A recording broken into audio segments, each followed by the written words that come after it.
Shalom, Bapak Ibu Saudara yang terkasih dalam Tuhan. Hari ini kita bersyukur oleh kemurahan Tuhan, oleh kasih Tuhan, kita boleh ada sebagaimana adanya saat ini.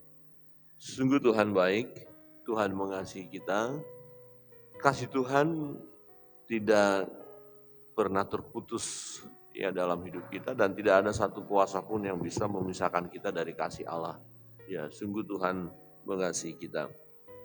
Nggak secara manusia, ya tentu kita bersyukur mendapatkan kasih Tuhan. Tuhan juga memberikan hati kepada kita, hati untuk mengasihi Tuhan dan juga mengasihi sesama. Ya, kasih Allah ya mengalir dalam hidup kita. Nah, sebagai manusia tentu kita memiliki kasih juga kepada sesama. Ya, kita harus mengasihi orang lain di sekitar kita. Dan sebagai pribadi yang diciptakan oleh Allah, laki-laki dan perempuan, harus juga memiliki kasih, ya kasih, cinta kasih, ya seorang dengan yang lain, ya. Jadi harus ada cinta eros juga, ya. Tuhan berikan itu kepada kita, itu adalah sesuatu yang baik, ya. Jadi seorang pria jatuh cinta kepada seorang wanita itu wajar, dan seorang wanita tentu yang sudah dewasa ya jatuh cinta kepada seorang pria itu wajar, lumrah. Yang tidak wajar adalah seorang laki-laki jatuh cinta kepada laki-laki. Itu tidak sesuai dengan firman Allah ya.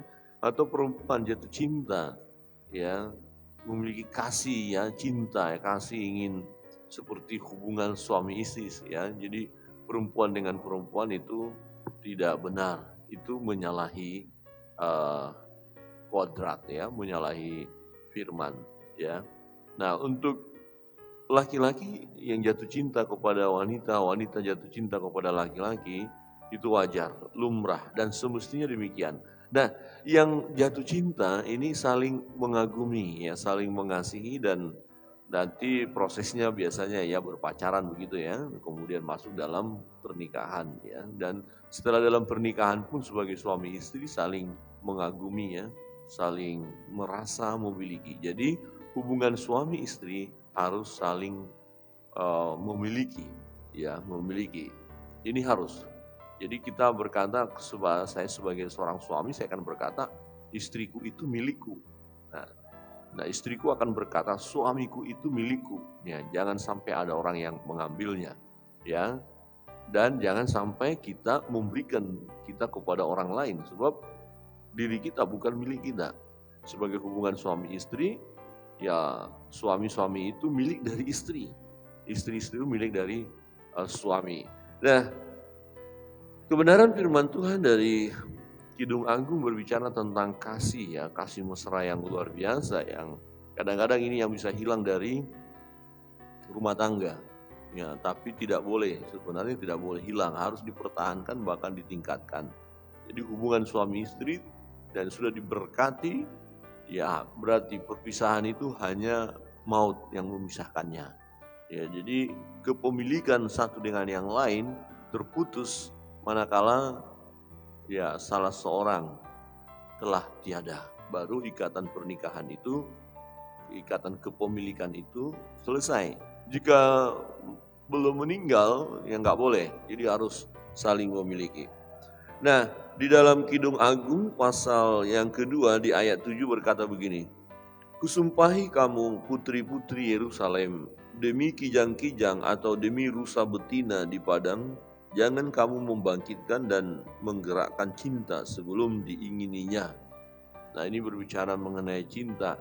Dan saya merenungkan bagian ini begini, yang belum waktunya ya jangan dipaksakan dulu gitu kira-kira.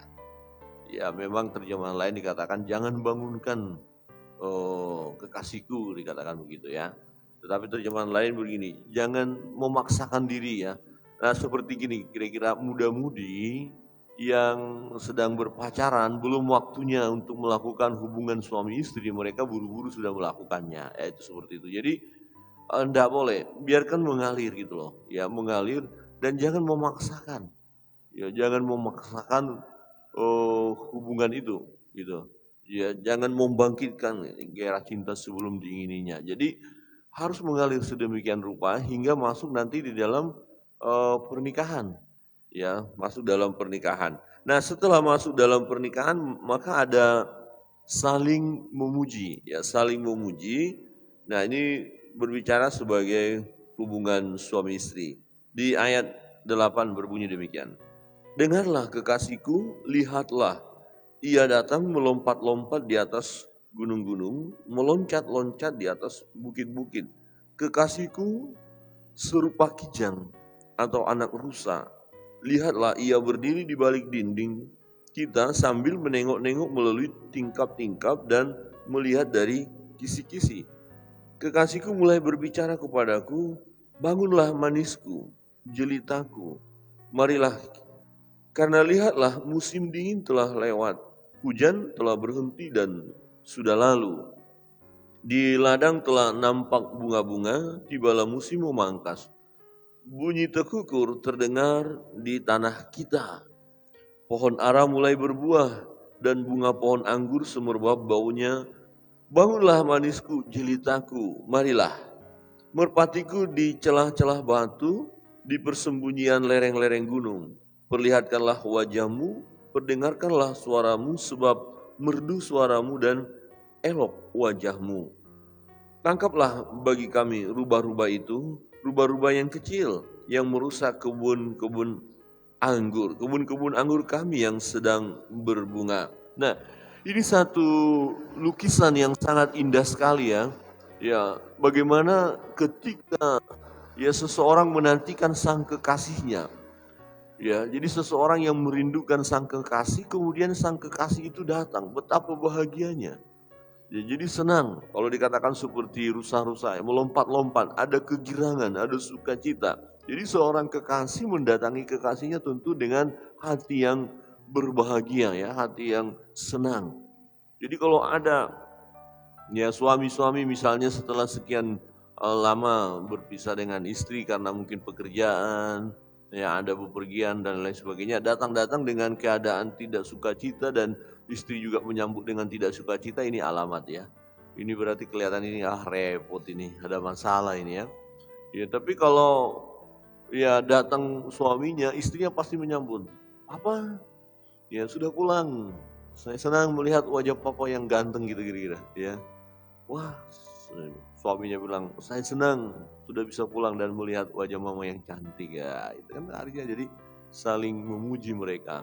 Jadi ada kebahagiaan di sana. Nah, saudara yang terkasih dalam Tuhan, yang ayat 16 yang menarik. Ya ini yang mau kita lihat ya. Setelah ada puji, saling memuji, mengagumi, merasakan suasana yang indah ya. Suami istri yang menikmati suasana yang indah. Dikatakan, kekasihku kepunyaanku dan aku kepunyaan dia, ya, yang menggembalakan domba di tengah-tengah bunga baku. Kekasihku kepunyaanku dan aku kepunyaan dia. Nah, di dalam hukum hubungan suami istri ini harus dipertahankan. Kalau ada seorang suami merasa istrinya bukan kepunyaannya dan bahkan berkata, terserah kamu mau kemana, mau pulang ke kampungmu, mau pulang atau kembali kepada orang tuamu, terserah, saya masih bisa cari yang lain. Waduh, ini mengerikan.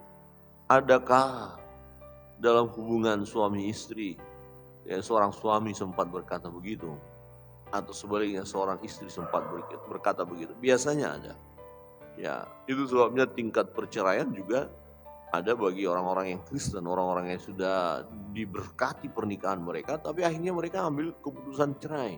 Kenapa? Karena merasa tidak memiliki lagi. Nah, kenapa sampai ada perasaan tidak memiliki lagi?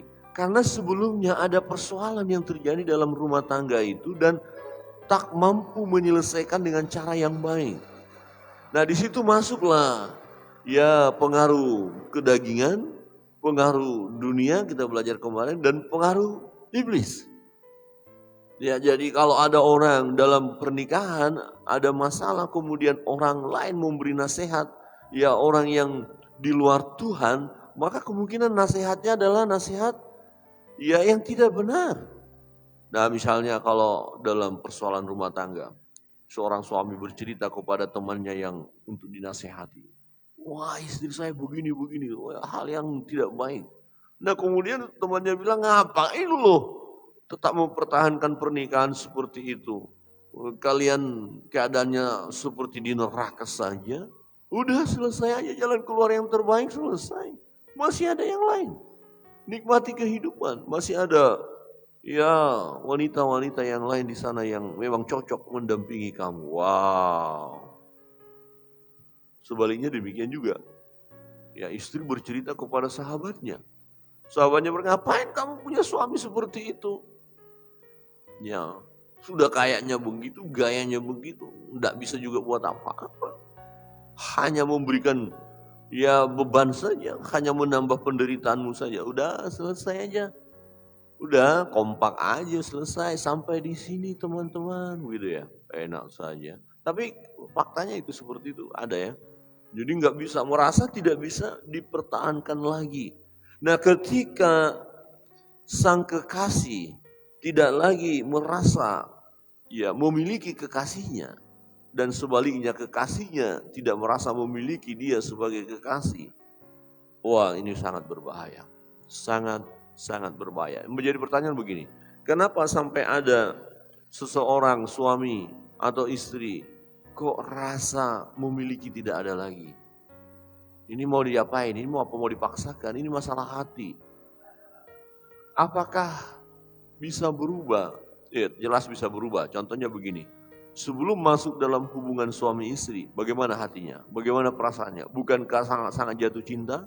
Bukankah ingin ketemu saja? Bukankah ingin duduk berduaan? Bukankah ingin jalan-jalan bersama? Bukankah ada canda? Bukankah ada senyum? Bukankah ada kata-kata yang baik? Ada hati, masalah hati, kan hatinya baik, hatinya mengasihi. Loh, kok sekarang tidak? Berarti bisa berubah dong. Oke, katakan bisa berubah oleh karena situasi. Tetapi apakah bisa diubah lagi untuk seperti semula? Ya, apakah bisa diubah lagi supaya mengalami cinta mula-mula itu? Bisa. Caranya bagaimana? Datang kepada Tuhan. Merendahkan diri di hadapan Tuhan.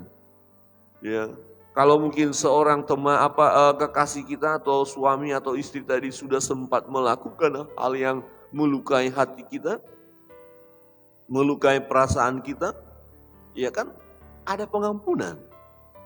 Ada pengampunan. Ini di dalam pernikahan satu pribadi yang luar biasa, ya bernama Nabi Hosea. Oh, saudara belajar kitab Nabi Hosea. Istrinya bernama Gomer. Ya, sudah punya anak. Tetapi Gomer ya selingkuh. Ya, dia menjadi seorang pelacur. Karena memang latar belakangnya pelacur. Ya kan? Dia pelacur. Nah, udah punya anak, Nabi ditinggalkan begitu. Nah, akhirnya satu ketika ya Gomer mengalami penderitaan yang luar biasa. Ya sudah semakin tua, nggak cantik lagi. Kalau nggak cantik nggak laku lagi kan. Ya bagaimana supaya bisa memenuhi kebutuhan hidup. Ya tentu pinjam sana pinjam sini. Lah terus nggak bisa membayar. Akhirnya ya dia dijual jadi budak. Ya jadi budak belian, dijual di pasar begitu. Wah kemudian apa? Tuhan bilang kepada Nabi Hosea, ya ambil itu istrimu. Oh ini berat loh. Ambil itu istrimu. Akhirnya Nabi ya mencari istrinya yang sudah tidak karu-karuan lagi. Udah betul-betul gak cantik lagi karena keadaan situasi seperti itu. Tidak bisa merawat tubuh lagi. Sudah menjadi budak belian, harus dibeli. Dan untuk itu Hosea membelinya. Dibeli menjadi kepunyaan Hosea lagi. Dia beli, dia tebus. Inilah gambaran di mana Allah sungguh mengasihi kita. Ya kita seringkali melukai hati Allah, seringkali kita berselingkuh, ya. Secara rohani kita ketika mengabaikan Tuhan, tetapi Tuhan menebus kita, Tuhan membeli kita. Nah dalam hubungan suami istri bisa saja istri menyakiti hati suami atau sebaliknya suami menyakiti hati istri. Mungkin juga selingkuh, mungkin juga istri selingkuh, atau mungkin juga suami selingkuh. Adakah akan bisa mengalami perubahan hati ini? Bisa. Ya Tuhan mampu mengubah. Hanya perlu merendahkan diri di hadapan Tuhan. Ya sadar dengan kesalahan kita. Kemudian kita minta ampun di hadapan Tuhan. Dan tetap mempertahankan apa yang sudah dipersatukan oleh Allah. Tidak boleh diceraikan oleh manusia. Jadi kita harus berkata, kekasihku engkau kepunyaanku. Ya, saling menyatakan komitmen ini. Jadi bagi suami istri, kalau sudah sekian lama perjalanan pernikahan Bapak Ibu, tolong tetap pertahankan ini. Suami-suami berkata, ya kepada istri, engkau kepunyaanku. Ya, di sini di depan saya ada Bu Pendeta, saya mau katakan apa jawabnya. Ya, pegang dulu mic-nya. Bu Pendeta. Ya, saya lupa waktu itu panggilan untuk Bu Pendeta apa ya? Oh, saya sebut namanya. Mbak Kristina Sumini. Oh, Mbak Kristina ya? Saya jadi lupa, ini udah sekian lama ya. Aduh, ini bahaya Pak Pendeta, lupa masa-masa sukacita dulu nggak pernah lupa loh. Mau tidur aja ingat namanya gitu loh. Ya, kasih mic. Mbak Kristina ya. Oke, Mbak Kristina. Luar biasa. Kukenang waktu itu masa-masa yang indah ya di asrama. Berarti waktu mahasiswa. Gedalia senyum-senyum. Iya Gedalia, ini jatuh cintanya di asrama tapi diam-diam enggak ketahuan dosen. Ketahuan di skorsing nanti. Mbak Kristina, ya apa jawabmu waktu itu? Ayo apa? Saya ingat loh.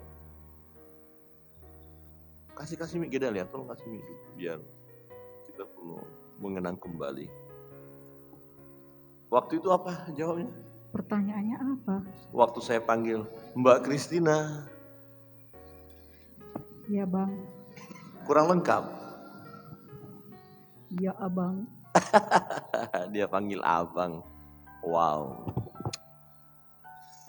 Kalau dulu Mbak Kristina ini panggil orang namanya, hei kau.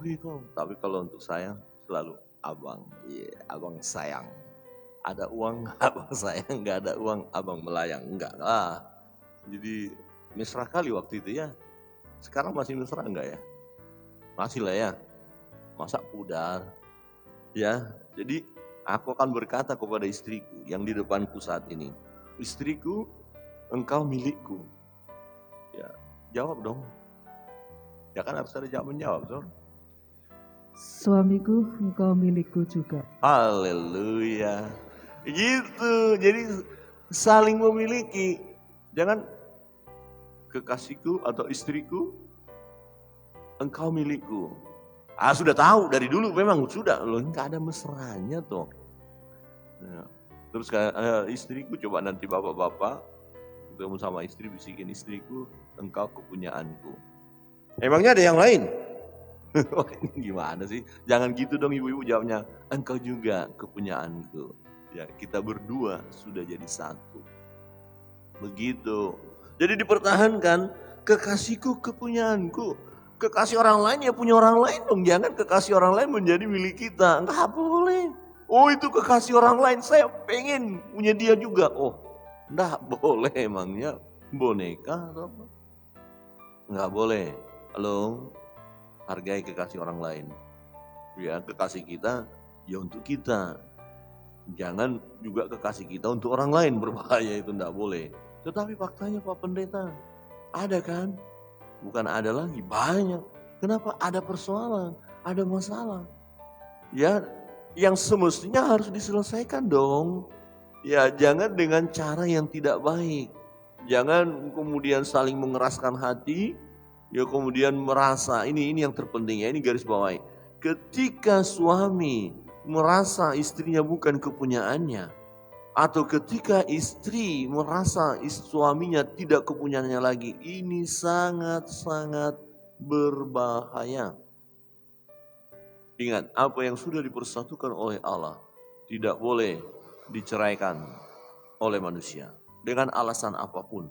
Dengan alasan apapun, termasuk ketika salah seorang di antaranya ada yang tidak setia. Ya, ketika ya yang tidak setia tadi, katakan yang selingkuh tadi, mau minta maaf, mohon pengampunan, maka pasangannya harus mengampuni. Harus mengampuni. Ya, untuk suami istri ini perjuangan kita. Pertahankan. Ya, pertahankan hubungan suami istri karena memang rumah tangga ini menjadi sasaran empuk daripada iblis. Iblis tidak mau melihat suami istri itu kompak, harmonis, tidak mau melihat keluarga, ibu bapak dan anak-anak kompak, nggak mau. Dia mau hancurkan. Dan kalau udah rumah tangga hancur, ya maka gereja pun hancur. Karena rumah tangga, kumpulan-kumpulan rumah tangga itu kan komunitasnya gereja. Nah, apa kata orang nanti? Kalau banyak ya Pak, suami-suami istri, ya suami istri dalam kekristenan, wah perceraian, maka orang akan ya bertanya-tanya, ini bagaimana itu? Seperti itu. Ya. Bapak-bapak dan ibu-ibu yang dikasihi Tuhan, ya, pemuda-pemudi yang sedang bergumul untuk teman hidup harus berdoa sungguh-sungguh. Minggu lalu, ya Ibu Pendeta menyampaikan renungan untuk pemuda. Saya sih agak sedih juga karena ada orang berkata belum berdoa, belum siap. Ya, belum berdoa, belum siap, belum waktunya. Loh, kenapa? Ini harus jauh sebelumnya. Bahkan kami sejak anak-anak ya masih kecil sudah berdoa untuk nanti teman hidup dari anak-anak ini supaya Tuhan berikan yang terbaik. Jadi ini sesuatu yang perlu digumuli. Pemuda-pemudi gumuli. Walaupun belum ada pacar, jangan berkata saya masih jomblo jadi nggak berdoa. Loh, justru masih jomblo harus berdoa supaya ketemu dengan calon pasangan hidup yang sepadan, yang daripada Tuhan. Nah, nanti udah masa berpacaran berdoa. Ya, dan jangan melanggar kekudusan daripada hubungan itu, ya. Jangan melakukan hal-hal yang tidak sepatutnya, tetapi berjuang berdoa sampai pada masuk jenjang pernikahan kudus. Nah, dalam pernikahan, dalam rumah tangga, pertahankan ya cinta kasih itu. Harus saling memiliki. Kiranya kebenaran firman Tuhan menolong kita untuk suami istri, untuk keluarga, mempertahankan keharmonisan. Jadi keharmonisan itu terwujud usaha kita. Ya, bukan tiba-tiba datang dari langit, tidak. Kitalah. Oh, ada masalah, ada pergumulan, betul. Hadapi dengan cara yang benar. Datang kepada Tuhan. Ya. Pasti suami istri pernah mengalami cekcok, ada. Itu wajar, lumrah. Ya, dua yang berbeda jadi satu kan tidak gampang. Tetapi ketika saling ya merasa memiliki, saling mencintai, saling mengasihi, saling mengampuni, ya maka akan mengalami damai sejahtera dari Tuhan. Jadi rumah tangga itu ya kita terus berdoa untuk setiap rumah tangga tetaplah utuh, bersatu. Kalaupun ada masalah selesaikan dengan cara yang baik. Berdoalah, berdoa. Suami istri yang sedang bermasalah masuk dalam hadirat Tuhan, berdoa, merendahkan diri. Ya, nikmati perbuatan Tuhan yang ajaib. Cinta mula-mula tadi, rasa memiliki mula-mula. Kalau sudah sempat pudar, bahkan nyaris hilang atau kita katakan hilang, berdoa, Tuhan tolong supaya kami dapatkan kembali cinta itu, kasih mula-mula itu, dan saling memiliki. Tuhan Yesus memberkati kita.